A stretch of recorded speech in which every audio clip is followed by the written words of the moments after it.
The early morning flight from Atlanta to Denver was already boarding when a middle-aged woman stepped into the cabin, looking slightly flustered. Her tailored coat, oversized sunglasses, and constant glances at her watch gave her the air of someone used to getting her way. She made her way down the aisle, eyeing passengers in each row until she reached her seat in 14B. To her apparent surprise, someone was already comfortably seated in 14A, the window seat. The man in question was tall, neatly dressed in a navy blue hoodie and jeans, and reading a paperback novel. He offered her a polite nod and moved slightly to give her more space. She hesitated. "Excuse me," she said, her voice sharp. "I think there's been a mistake. I'm supposed to be sitting next to someone else." He looked up, brows slightly raised. 14A, right? That's what's on my boarding pass. The flight attendant approached, sensing tension. "Is everything all right here?" The woman turned to her with a tight smile. "I'd prefer a different seat. Surely there's something else available?" The flight attendant, a composed young woman named Carla, gave the passenger in 14A a quick glance, then turned back to the woman. "Ma'am, the flight is nearly full. I can check, but it's unlikely there are any extra seats in your class." The woman's smile faded slightly. "I don't feel comfortable here. I think it would be better for everyone if I was moved." The man in 14A calmly closed his book and looked up. His eyes were kind but unreadable. He didn't speak, just waited. Carla tilted her head. "Is there a specific reason you'd like to move?" The woman shifted. I think it would be better. Some people travel frequently and understand etiquette. Others, well," she trailed off, glancing sideways with a tight expression. Carla took a breath. She'd been in this situation before, different people, same uncomfortable energy. "I'll see what I can do," she said quietly and walked toward the front of the plane. The man went back to reading, unbothered, as passengers continued to file in. Overhead bins slammed shut. Seatbelts clicked. The energy in the cabin was shifting. More people were taking notice. About 2 rows back, a young couple exchanged glances. One of them whispered, "Did you hear what she said?" The other nodded, eyebrows raised. 10 minutes later, Carla returned. "I'm sorry, ma'am," she said firmly. "There are no other seats available unless you're willing to be downgraded to economy." The woman's lips pressed into a thin line. "You expect me to sit here for 3 hours?" Before Carla could respond, the man in 14A slowly placed his book in the seat pocket, reached into the inside of his jacket and pulled out a leather case. He held it open just long enough for both Carla and the woman to see the badge and ID inside. "Is this going to be a problem?" he asked calmly, his voice low but steady. The woman blinked, her posture stiffening. "Oh, I didn't realize. I didn't mean anything by it." The man nodded once, then tucked the badge away. Carla gave a small smile. "Thank you, sir." The cabin had gone quiet. A few people nearby had seen the badge. Whispers began. The woman sat down, flustered, and didn't speak again. The woman stared forward, avoiding eye contact with the man beside her. Whatever she had expected, it wasn't that. There was a hush over the nearby rows, the kind that follows a quiet but definitive moment. Passengers weren't sure what exactly had happened, but they knew enough. A few raised eyebrows, a few stifled smirks, and the occasional look of admiration aimed toward 14A. The man, for his part, seemed completely unfazed. He put his earbuds in and reopened his book, as if the interruption had never happened. Across the aisle, a teenager nudged his father and whispered, "Was that real?" The father, who had glimpsed the badge from his seat in 15C, gave a knowing nod. "Yeah, that was real." The woman in 14B sat stiffly, her arms crossed. Every now and then she glanced sideways as if tempted to speak, then thought better of it. The weight of her earlier confidence had vanished. Now she was just another passenger with nowhere to go. The intercom crackled. "Ladies and gentlemen, this is your captain speaking. We've completed boarding and are just waiting for final clearance from the tower. Please make sure your seat backs are upright, tray tables are stowed, and personal devices are set to airplane mode." The engines began to hum. The moment had passed. But no one had forgotten. As the plane leveled out above the clouds, the hum of conversation gradually returned to the cabin. Flight attendants wheeled out carts of drinks and snacks, and the sense of tension that had briefly hung in the air slowly began to dissipate, except in seat 14B. The woman sat with her arms folded tightly across her chest, her gaze fixed on the back of the seat in front of her. Every so often she'd shift uncomfortably, glance sideways, and then stare straight ahead again. Her earlier certainty had eroded, leaving behind an awkward silence that seemed to stretch on forever. The man in 14A, however, was the very picture of calm. He sipped gingerly from a plastic cup of sparkling water, nodded politely when offered pretzels, and made no move to acknowledge the awkwardness beside him. He'd clearly seen worse, dealt with more, and was far too practiced to let small moments get under his skin. It was around then that a young flight attendant, one who hadn't witnessed the initial confrontation, passed by and paused, noticing the man's credentials still clipped to the inside of his jacket. "Sir," she said gently, "are you working this flight or just traveling?" "Just traveling," he replied without looking up from his book. "Vacation." She nodded with a smile. "Well, safe travels. Let us know if you need anything." The woman blinked, seeming to finally process what the badge actually meant. FBI. The 3 letters hung heavy in her mind. This wasn't just someone who had somehow gotten lucky with a badge. This was someone who had spent years in service, who had earned that badge through training, responsibility, trust. She had misjudged him, and badly.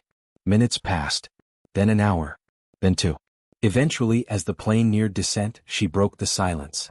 "I didn't mean to cause any misunderstanding earlier," she said, her voice quiet, tentative. The man looked up. He didn't smile.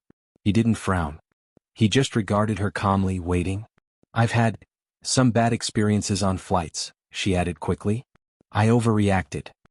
He nodded slowly, then said simply, "People make mistakes." And just like that, he turned back to his book. That was all he needed to say. Because the silence that followed was louder than any confrontation. It wasn't anger. It was clarity. And that clarity said, "You were seen." As the wheels touched down on the Denver runway and the cabin erupted in the usual bustle of arrival, seatbelts clicking, overhead bins slamming open, passengers filed out one by one. Some gave the man a small nod as they passed. A quiet show of respect. He returned each with a slight smile, nothing more. The woman walked ahead, quickly, head down, and disappeared into the terminal. The Denver terminal was alive with its usual chaos. Rolling suitcases, buzzing announcements, and a sea of passengers scattering to baggage claim or their connecting gates. But for the man from 14A, it all moved in the background. He walked at his own pace, no rush, no reaction, just presence. He didn't need to assert himself. His silence back on the plane had spoken louder than anything he could have said. And everyone who had been watching had heard it. Near the baggage carousel, a small crowd from the flight gathered, waiting for the rhythmic clunk of luggage tumbling onto the conveyor. Among them was the young couple from a few rows back, still whispering about what had happened. The teenager who had sat across the aisle watched the man from a distance, his curiosity visible. And even a few flight attendants paused longer than usual, exchanging quiet glances. The man noticed none of it, or if he did, he didn't show it. He just stood there, arms folded, waiting for his bag like everyone else. Then, surprisingly, a voice cut through the noise. "Excuse me," the teenager said, stepping forward nervously. "Back on the plane? That was pretty amazing." The man turned to face him, smiling faintly. "Wasn't trying to be." "I know. That's what made it cooler." The boy hesitated. "You're with the bureau, right?" The man gave a small nod. "Yeah. Been a few years." "Can I ask, how do you stay so calm? Like when people make assumptions about you?" There was a pause, a beat that carried decades worth of weight, experience, and restraint. The man finally replied, "You can't control what people expect of you. You can only control what you give them. And sometimes, giving them silence is the loudest thing you'll ever say." The teenager nodded slowly, taking that in. Just then the conveyor belt rumbled to life. Bags began to appear. The moment passed, but the meaning stayed. Across the terminal, the woman from 14B stood near a pillar, arms crossed again. But this time, there was no defiance in her posture. Only reflection. Her eyes followed the man briefly and then turned away. She didn't approach. She didn't speak. Maybe she wanted to. Maybe she knew it was too late. The man's suitcase appeared, a black, scuffed roller with a government-issued tag on the handle. He grabbed it and started walking toward the exit.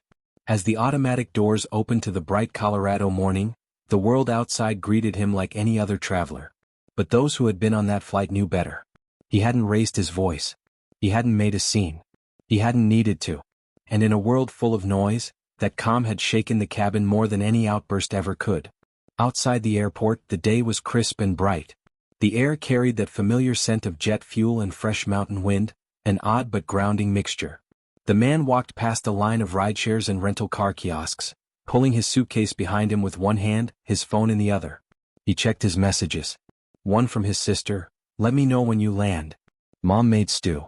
Don't be late." Another from an old partner, "Heard you're finally taking time off. Don't forget how to relax." He smiled faintly and slid the phone into his pocket. It was rare for him to take personal time. Years in federal service had a way of eroding personal rhythms. There were always investigations, reports, briefings, people in rooms that needed things explained to them. People who judged a man by his credentials but not always by his character. But this week was different. This trip wasn't about work or obligation or duty. It was about stillness, reconnection, breathing in a place where the air wasn't loaded with protocol. Still, even now, the flight played back in his mind, not in anger, not even in irritation, but with clarity. He hadn't felt surprise. That part of him had been weathered away long ago. People make assumptions. People react to what they don't understand. He knew that. He had seen it from every angle, as an agent, as a civilian, and as a man simply moving through the world. Today's incident was just another quiet example of how quickly people see what they expect, and how rarely they ask themselves why. But what had changed, what always stuck with him, was who noticed. That teenage boy. The couple who glanced his way. Even the flight attendant who handed him a second bag of pretzels without saying a word, just placing it gently on his tray like an unspoken thank you. The woman in 14B had said little. Apologized vaguely. He hadn't expected more. Not everyone gets their moment of clarity. Sometimes, dignity isn't about changing someone else's mind. It's about keeping your own peace intact while others wrestle with theirs. His ride pulled up, a beat-up SUV driven by an old college friend who had relocated to Denver years ago. The friend stepped out, arms wide. "Well, damn," he laughed. "You still look like you read people's thoughts for a living." The man chuckled, loading his bag into the back. "Only when I'm bored." They climbed in and the SUV merged onto the freeway, cutting through open sky and rust-colored hills. "Flight good?" his friend asked. "Uneventful," the man said with a small smile. "Uneventful for you is probably someone else's courtroom testimony." He didn't reply. Just looked out the window. Miles of land stretched before them, clean, calm, and quiet. In that silence, his thoughts drifted, not to what had been said or the tension in the air, but to what it meant to move through the world and be unshaken. To be still and to let that stillness speak volumes. To let actions, not assumptions, define you. And to remember that sometimes, the most powerful thing a person can do, is simply remain whole. Later that evening, after the sun had dipped behind the mountains and the streets of Denver glowed with a warm amber hush, the man sat on a back porch overlooking a modest garden. A pot of his mother's stew sat half-empty on the table beside him, cooling in the mountain breeze. Inside, soft laughter and clinking glasses signaled the reunion of family, a sound he hadn't heard in far too long. But for now he sat outside alone, letting the quiet settle into him like dust on an old jacket. The flight had been hours ago, but it lingered, not in the way bad memories do, but like a small stone in his pocket. A reminder. A weight. A lesson.